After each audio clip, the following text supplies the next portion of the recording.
Lucien was 5 years old when everything changed, when the bright light of his childhood world was blurred into a shadow that he could not yet understand. That day was a Saturday morning. The house of Blanche, his maternal grandmother, was like a sacred place for him. The old wooden living room, with its thick curtains and his favorite armchair, where he loved to snuggle up, the warmth of the fireplace creating a reassuring atmosphere. But that day, the heat turned into coldness. The air had become heavy, charged with a tension he couldn't grasp. He sat on the carpet, playing with his toys, his innocence shining like a bright star. At that moment, he had no idea that what was about to happen would tear apart a family fabric, which, to him, seemed solid. He heard voices, whispers, and then bursts of anger. He turned his head, his eyes a little surprised. Her mother, Sophie, the mother of her father, Samuel, stood in front of Blanche, and her tone had become heavier. Sophie, usually gentle and calm, seemed prey to an emotion he had never seen. "I can't, Sophie," Blanche had said, her voice hard, almost contemptuous. "He is not mine. He will never be yours." Lucien froze, not understanding the meaning of these words, but he felt the brutality of the scene. He was only 5 years old, and those words struck his innocent heart like sharp blows, much heavier than his little ears could hear. His gaze fell on his mother, her arms outstretched towards him. Sophie, her eyes red with tears, leaned over and took him in her arms with a sudden gesture, hugging him to her. Blanche's harsh words seemed to choke him, and Lucien found himself caught in a whirlwind of confusion. "But Mom, why does she say that? Why doesn't she love me?" he asked, his voice trembling. Sophie sat with him on the sofa, hugging him tenderly. "Honey, it's hard to understand, but she doesn't like you because you're black, because your father is too. She has a hard time accepting all that." Lucien leaned against his mother, a little lost. At that age, skin color didn't make sense to him. Samuel, her father, was just a man like any other. He loved her, gave her hugs, explained life to her with patience. The word black, for him, was just one color among many, with no more meaning than a cloud or a tree. But in that moment, something broke in his innocent soul, an invisible but deep fracture, a questioning of his existence that he would never have imagined. Why did his grandmother, the one who was supposed to love him, reject his existence simply because of the color of his father? Blanche's rejection was as immediate as it was unfair. For her, Samuel's arrival in the family, the love he had for his daughter Sophie, was an insult. Everything she had learned since childhood, everything she had believed to be true about the superiority of her race, came up against this union that she could not accept. Samuel was everything she feared, a black man, an intruder in a world she wanted to control. When Sophie told her that she was pregnant with Lucien, Blanche did not hide her disappointment and her anger, but the real turning point came after the birth of her grandson. Lucien was just a baby when Blanche refused to even hold him in her arms the first time she met him. She saw him as a burden, a product of a union she had always despised. Lucien's tears, his little hand stretched out towards her, the pain in his innocent eyes, were ignored, as if he did not exist. The years passed, and Blanche never accepted her grandson. Visits became rare, until they disappeared completely. And every time Sophie mentioned her mother's name, it was with a touch of desperation, as if she was still trying to repair what was irreparably broken. She had tried several times to reconcile her mother with her grandson, to convince her that Lucien, although black, was a pure and innocent child, but her efforts were met with a wall of intolerance and silent hatred. Blanche always replied, colder and more bitter, "You love him, but he is not of our blood." Thus, Lucien grows up without the love of his grandmother, the maternal authority figure absent from his life. But it was not without pain. He quickly noticed the differences. In the parks, when he saw children running towards their grandparents, being cuddled, hearing stories told by elders, a melancholy invaded his heart. He spoke about it once to his mother, in tears, asking why he didn't have the chance to know his grandmother, why she didn't love him. Sophie, hesitant at first, gently explained to him, again and again, that some people were prisoners of their fears and prejudices. "You are loved, Lucien, and that is worth more than all the love in the world. But sometimes love can't be forced. However, despite his comforting words, Lucien still felt this lack, this absence that was difficult to fill. As he grew up, Lucien gradually understood the truth of what his mother had told him. This rejection had nothing to do with him. He was the product of his parents' love, a pure love, but it was, in Blanche's eyes, a form of betrayal.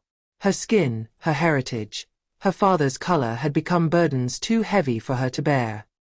He had never tried to understand or accuse her, but the weight of abandonment, of the pain of ignorance, had left an indelible mark on his childish heart.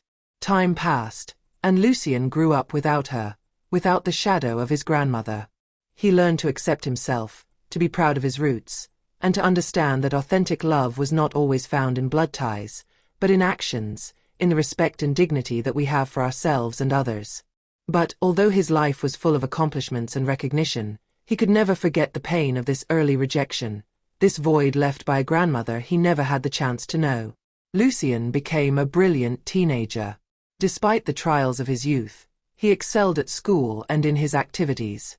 He particularly distinguished himself in the arts, notably music.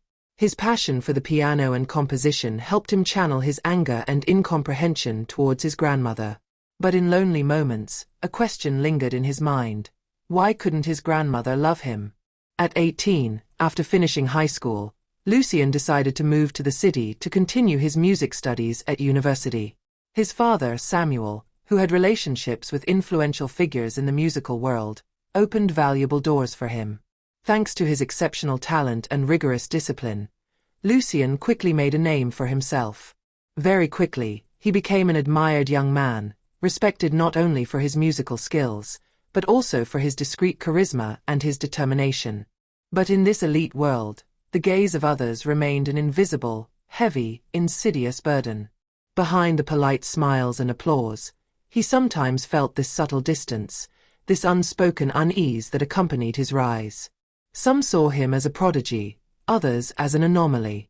He learned to navigate between admiration and condescension, between praise and veiled doubts. No matter how much he excelled, his identity remained an unspoken subject, an invisible wall he continually had to break through.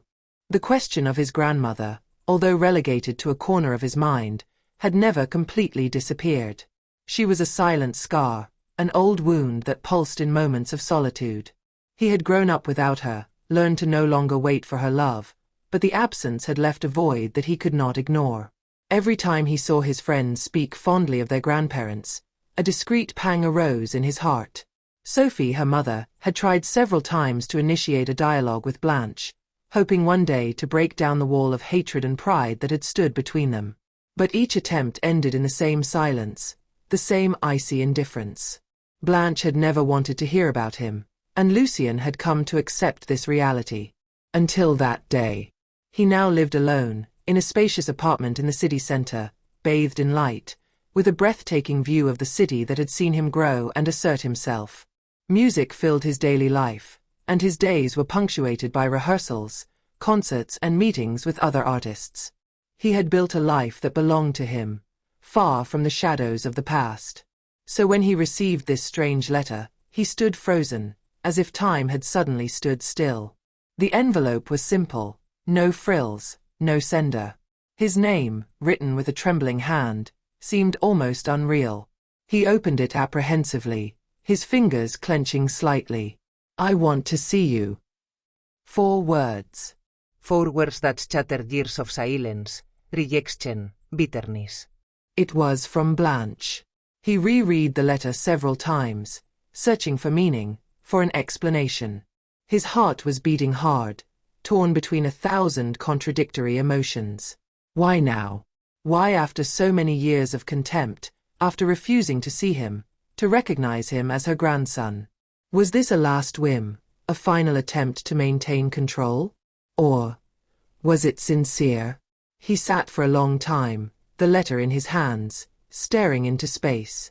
He thought of the child he had been, the one who had cried not understanding why he was being rejected. He thought of his mother, who had suffered so much from this separation. And he thought of himself, the man he had become despite everything. Finally, he took out a piece of paper and a pen. His response was brief, measured, but full of meaning. Y will come.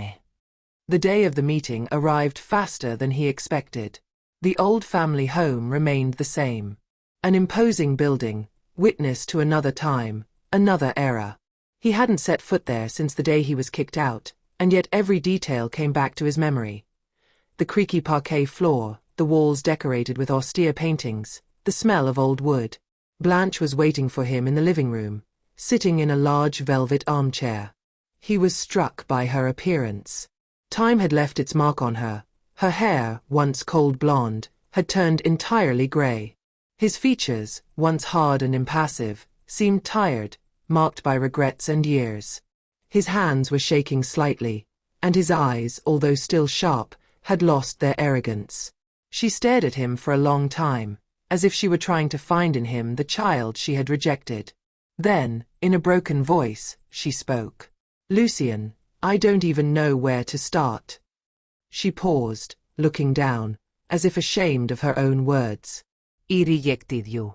I hurt you, and I don't have words strong enough to apologize. Lucien remained silent. He wanted to listen to her, but he felt a dull anger inside him, a pain that he had buried and which threatened to rise again. I was blinded by my fears, by my stupid prejudices. I refused to see you as my grandson, because I was prisoner of an education that taught me to hate what I didn't understand.